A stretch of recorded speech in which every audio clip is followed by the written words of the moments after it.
Welcome back to the channel.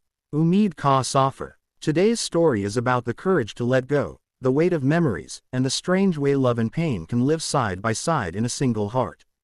This is When She Burned the Dress. It was a rainy evening, the kind where raindrops slide down the window in slow, lazy trails, and the world outside looks a little blurred, as though it's holding its breath. Inside her small apartment, the air smelled faintly of rain and something older, like dust mixed with forgotten perfume. In the far corner stood a wooden wardrobe, its surface scratched and faded from years of being moved from one home to another. She opened it slowly, the hinges groaning in protest, and there it was, the dress. It hung there as if time had never touched it, the fabric still soft, the color still rich, though perhaps a little faded around the edges. She reached out and let her fingers graze the material. It was cool to the touch, and instantly a wave of memories hit her like a warm wind. She could see herself in that dress again, standing in the glow of the street lamps, hearing the sound of music drifting from somewhere far away. She remembered his hand in hers, steady, reassuring, and the way his voice wrapped around her like a promise. That night had felt infinite. She thought they had all the time in the world. But time has a way of proving itself the cruelest teacher. The laughter, the dancing, the feeling of being the center of someone's universe, all of it had been swallowed by a storm she never saw coming. The fights had started small, like cracks in a wall that you tell yourself aren't worth worrying about. But those cracks grew, spreading until the foundation shook. And then came the betrayal. The night she stood in that same dress, not in joy but in disbelief, staring at him as he said words she couldn't understand, words that broke her not with anger but with the slow, cold ache of truth. For years, she couldn't bring herself to touch the dress. Sometimes she would open the wardrobe just to catch a glimpse of it, her breath hitching in her chest. It wasn't the fabric she couldn't face, it was the moment it represented. She told herself she kept it because it was part of her story, because memories, even the painful ones, were worth holding on to. But deep down she knew that keeping it was like keeping an open wound, one that never healed because she refused to close it. That evening, something shifted. Maybe it was the sound of the rain, steady and cleansing. Maybe it was the way the light from the street lamp outside spilled across her floor, painting the room in gold. Or maybe it was simply time, the quiet, unshakable knowledge that she was ready.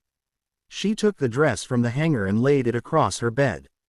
Her fingers traced the delicate stitching at the hem, the tiny beads that still caught the light. She thought about how many hours had gone into making it perfect, and how quickly perfection had unraveled. She remembered the way he had looked at her that first night, like she was a miracle. And she remembered the way he couldn't look at her at all in the end. Tears welled in her eyes, but they didn't fall. Instead, she took a deep breath and walked to the back door. Outside, the air was crisp and smelled of wet earth. The small courtyard behind her home was quiet except for the soft patter of rain on the tin roof of a neighbor's shed. She found the pile of firewood she kept for cold nights and began stacking it carefully in a circle. Her hands trembled as she lit the match. The flame was small, almost shy at first, but it grew quickly, licking at the wood, crackling with a sound that seemed far too loud for the stillness of the night. She stood there for a moment, the dress in her arms, her mind screaming at her to stop. What if you regret this? The thought whispered, but another voice, softer yet stronger, answered, what if you don't? She stepped closer to the fire, feeling its warmth on her face. For a brief second, she pressed the dress to her chest, closing her eyes. In that moment, it wasn't just fabric, it was the ghost of a love she once thought would last forever. It was the sound of his laugh, the warmth of his touch, the way he used to call her name like it was the only one in the world. And then she opened her eyes, leaned forward, and placed the dress on the fire. The flames caught instantly, devouring the hem first, then racing upward. The beads popped and hissed as the heat grew, the colors twisting and blackening before turning to ash. She didn't look away, she watched until every last piece was gone, until the fire was no longer hungry. Her eyes stung from the smoke, but she didn't blink it away. She wanted to feel every second of it, to remember what it felt like to finally let go. And as the fire died down to glowing embers, she felt something inside her loosen. It wasn't joy exactly, and it wasn't sadness either. It was something in between, freedom laced with grief.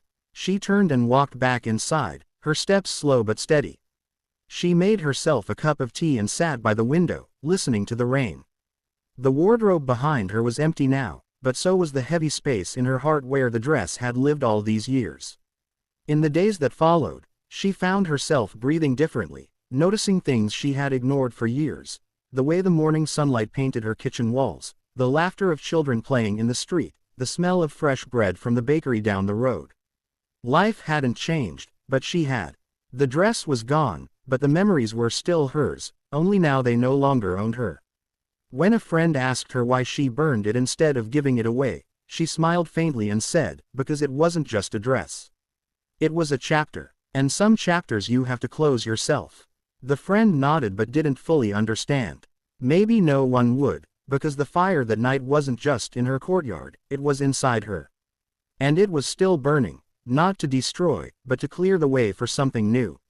She knew there would be other dresses, other days, other moments.